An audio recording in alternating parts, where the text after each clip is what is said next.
माँ दुर्गा म्यूजिक की प्रस्तुति। डीजे कृष्णा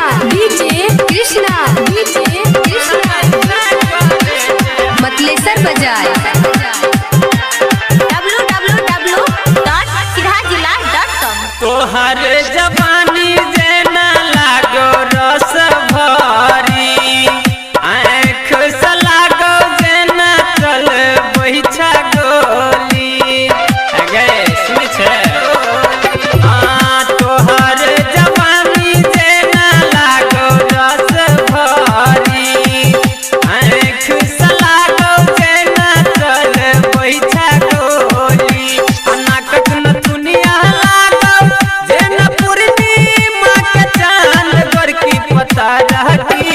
नाकक न दुनिया लागो जेना पूर्णिमा के चांद गोर की पता रहती। हमारा इच्छा कर दे बीचे बान गोर की पता रहती। हमारा इच्छा कर दे बीचे बान गोर की पता रहती। नाम तो आपने सुना ही होगा डीजे राजू महेश टोखा नेपाल।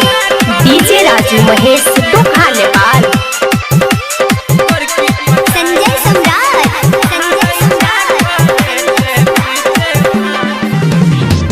करे छै श्रृंगार तो लागै छै जेना कनिया। कह कहिया बनबे गोरी हमर दुल्हनिया, हमर दुल्हनी। करे छै श्रृंगार तो लागै छै जेना कनिया। कह कहिया बनबे गोरी हमर दुल्हनिया।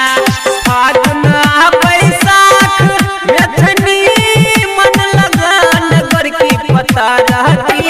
फागुन बैसाख मेथनी मन लगन गोर की पता रहती।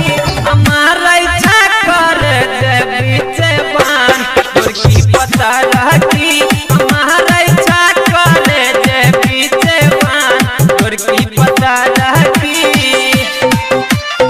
आप सुन रहे हैं माडर से माँ दुर्गा म्यूजिक की प्रस्तुति।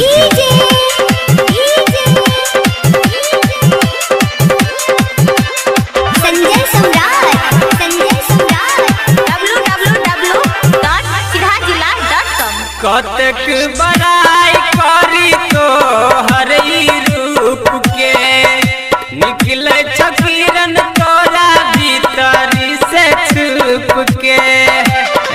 सुने छे कतक बड़ाई करी तो हर रूप के, निकले छकीरन तोरा भीतरी से छुप के। ज्ञानू कहै छौ तोरा तू ही छे हीरा के खान गोर की पता रहती। अमर कहै छौ तोरा तू ही छे हीरा के खान गोर की पता रहती। हमारा इच्छा कर दे बीचे बान गोर की पता रहती। हमारा इच्छा कर दे बीचे बान गोर की पता रहती। आँख के काजर देखी देखी डोलै आई मान गोर की पता रहती। हमारा इच्छा कर दे बीचे बान गोर की पता रहती। डीजे राजू महेश टोखा नेपाल।